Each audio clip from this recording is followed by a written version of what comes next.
चला कि दिल्ली के लगभग 40 स्कूलों में बम से उड़ा देने की धमकी आई है। दिन ब दिन दिल्ली में कानून व्यवस्था बहुत ज़्यादा खराब होती जा रही है। अभी कल या परसों की बात है जब विश्वास नगर में एक बर्तन के व्यापारी को गोलियों से भून दिया गया भरी सड़क के बीच में। गोविंदपुरी में चाकुओं से गोद के एक व्यक्ति की हत्या कर दी गई। गोविंदपुरी में ही एक पुलिस कांस्टेबल की चाकुओं से गोद के हत्या कर दी गई। उसके कुछ दिन पहले पंचशील एनक्लेव में एक बुजुर्ग को रात को चाकुओं से मार डाला गया। उसके पहले नारायणा गांव में एक व्यक्ति को मार दिया। उसके 6 महीने पहले उसके भाई को मार दिया था। रोज इस तरह की घटनाएं घट रही हैं। चारों तरफ महिलाएं असुरक्षित हैं। अब बच्चे भी सुरक्षित नहीं बचे। बच्चों के भी स्कूलों के अंदर बम से उड़ा देने की धमकियां आ रही हैं। और ये पहली बार नहीं हो रहा। पिछले साल भर के अंदर स्कूलों में, अस्पतालों में, कॉलेजेस में, एयरपोर्ट पे हर जगह बम फोड़ने की धमकियां आ रही हैं। इस किस्म की वारदातें दिल्ली के लोगों ने पहले कभी नहीं देखी थी। मेरे पास एक लिस्ट है।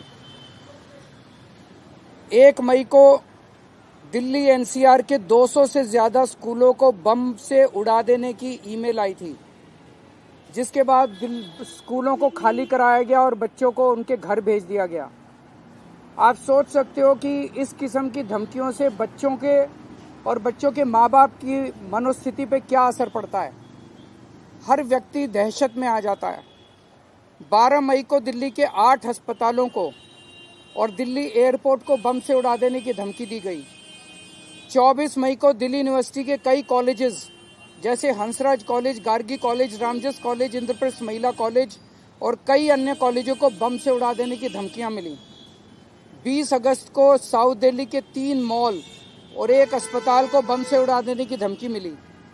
21 अगस्त को दिल्ली एनसीआर के 100 अस्पतालों और एक शॉपिंग मॉल को बम से उड़ा देने की धमकी मिली। 20 अक्टूबर को दिल्ली के रोहिणी में स्थित सीआरपीएफ के स्कूल में विस्फोट हुआ। ऐसा नहीं कि केवल धमकियां मिल रही हैं। 20 अक्टूबर को सीआरपीएफ के स्कूल में विस्फोट हुआ।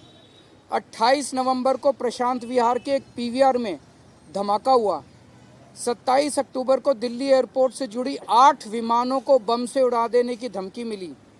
29 नवंबर को रोहिणी के वेंकटेश्वर ग्लोबल स्कूल को बम से उड़ा देने की धमकी मिली। और आज 9 दिसंबर को डीपीएस आरके पुरम और जीडी गोयंका सहित 40 स्कूलों को बम से उड़ा देने की धमकी मिली है। मैं अमित शाह जी से हाथ जोड़ के विनती करना चाहता हूं। दिल्ली की जनता आपसे जानना चाहती है कि आप दिल्ली के लोगों को सुरक्षा देने के लिए क्या कर रहे हैं। दिल्ली के लोग आपसे कुछ नहीं मांग रहे। हमें राजनीति नहीं करनी, हमें केवल सुरक्षा चाहिए और सुरक्षा देने की जिम्मेदारी आपकी है। आपको सुरक्षा देनी पड़ेगी। आज मैं मांग करता हूं कि अमित शाह जी दिल्ली आएं, दिल्ली वालों के बीच में बैठें और दिल्ली वालों को ये भरोसा दें कि वो दिल्ली के लोगों को कैसे सुरक्षित कर रहे हैं।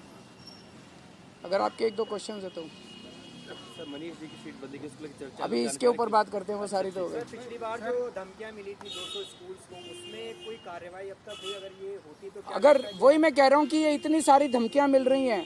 अमित शाह जी बताएं कि इन सारे धमकी देने वालों को किसी को पकड़ा? आज तक एक भी आदमी पकड़ा गया? मतलब 200 स्कूल उड़ाने की धमकी दे रहे हैं, एयरपोर्ट उड़ाने की धमकी दे रहे हैं, फ्लाइट उड़ाने की धमकी दे रहे हैं, अस्पताल उड़ाने की धमकी दे रहे हैं, कॉलेज उड़ाने की धमकी दे रहे हैं, मॉल उड़ाने की धमकी दे रहे हैं, स्कूल उड़ाने की धमकी। कोई पकड़ा क्यों नहीं जा रहा दिल्ली के अंदर?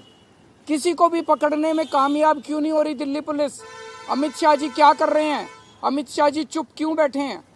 सर, इस बार के चुनाव में ऐसा लग रहा है कानून व्यवस्था को आप बड़ा बना रहे हैं और जो आपके निशाने पे है वो अमित शाह जी है। मोदी जी ना हो के इस बार फोकस शिफ्ट हुआ है। क्योंकि जिम्मेदारी, लॉ एंड ऑर्डर की जिम्मेदारी उनकी है।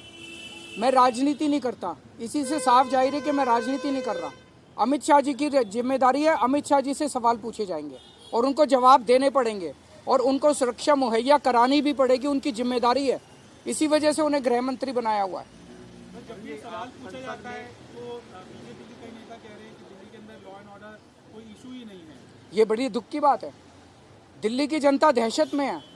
बम की धमकियां मिल रही हैं, व्यापारियों को फिरौती की धमकियां मिल रही हैं, बुजुर्गों के कत्लेआम हो रहे हैं, बच्चों के स्कूल उड़ा देने की धमकियां मिल रही हैं। और बीजेपी के बड़े बड़े नेता कह रहे हैं कि लॉ एंड ऑर्डर कोई मुद्दा ही नहीं है, उनके लिए मुद्दा ही नहीं है।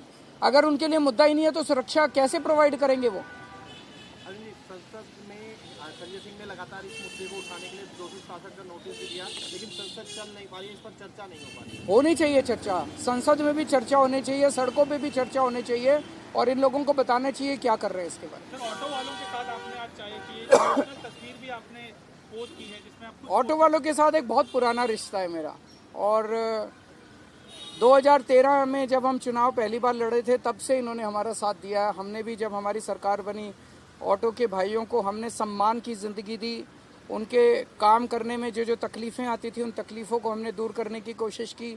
तो एक परिवार जैसा माहौल होता है जब मैं ऑटो वालों से मिलता हूँ। तो आज